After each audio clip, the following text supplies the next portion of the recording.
આઈબીના alert બાદ સુરક્ષા એજન્સીઓ સતર્ક થઈ ગઈ છે। દેવભૂમિ દ્વારકા જિલ્લાના દરિયાઈ વિસ્તારોમાં પેટ્રોલિંગ વધારાયું છે।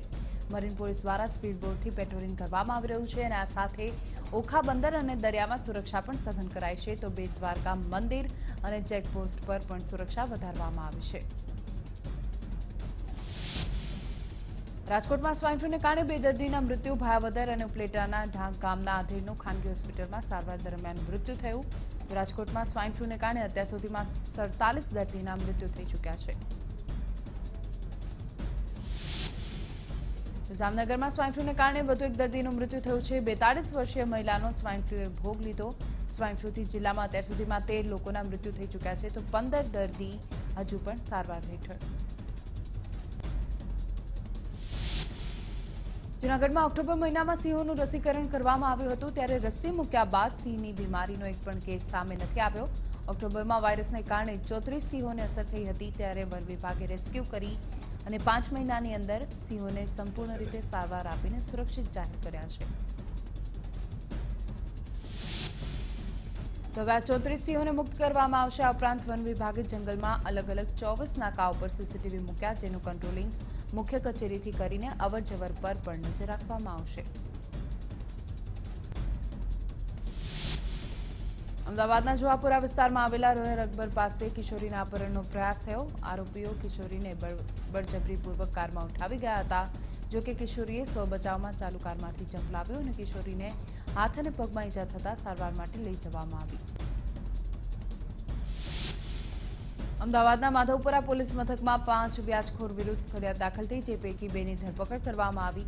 વેપારીનું અપહરણ કરી ગુંધી રાખીને માર મારવાનો અને 6 લાખના બદલે 3 લાખનું વ્યાજ સાથે 9 લાખની રૂપિયાનો માંગ કરવાનો આરોપ લાગ્યો છે। સુરતમાં રાંદેર રોડ પર આવેલી પ્રભાત તારા સ્કૂલના આચાર્ય અને સ્કૂલ સંચાલકો સામે જિલ્લા શિક્ષણ અધિકારીએ છેતરપિંડીની ફરિયાદ દાખલ કરી છે। સ્કૂલની માન્યતા વર્ષ 2016માં પૂર્ણ થઈ ગઈ હતી, તેમ છતાં વિદ્યાર્થીઓને એડમિશન અપાતા આ ફરિયાદ નોંધાઈ છે।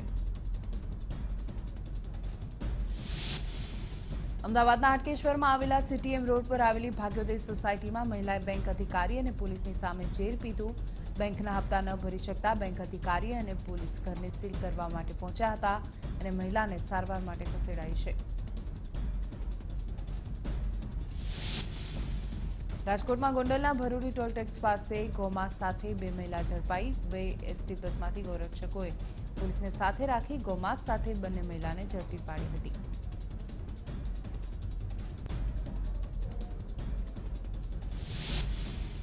અમદાવાદમાં શાહ આલમ વિસ્તારમાં પત્નીને તલાક આપવાને મુદ્દે પતિ પર મહિલાના પરિવારજનોએ હુમલો કર્યો અને આ અંગે 4 શખ્સ વિરુદ્ધ ઈસનપુર પોલીસ મથકમાં ફરિયાદ નોંધાઈ છે। તો ઇજાગ્રસ્ત પતિ સારવાર હેઠળ છે।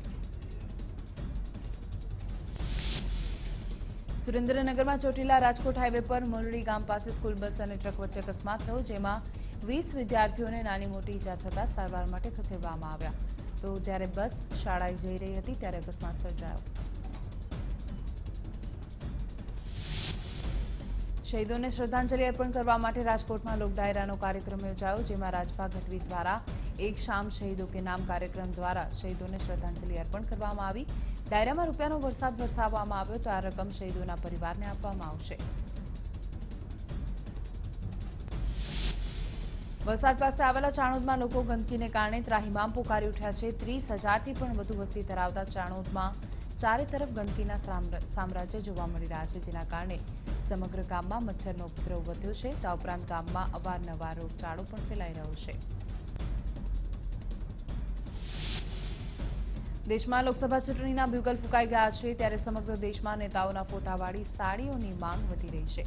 આ સાડીઓની માંગ વધવાને કારણે સુરતના ટેક્સટાઇલ ઉદ્યોગની કામગીરીમાં ઉછાળો આવ્યો અને ખાસ કરીને મોદી અને પ્રિયંકા ગાંધીની સાડીની ભારે માંગ છે।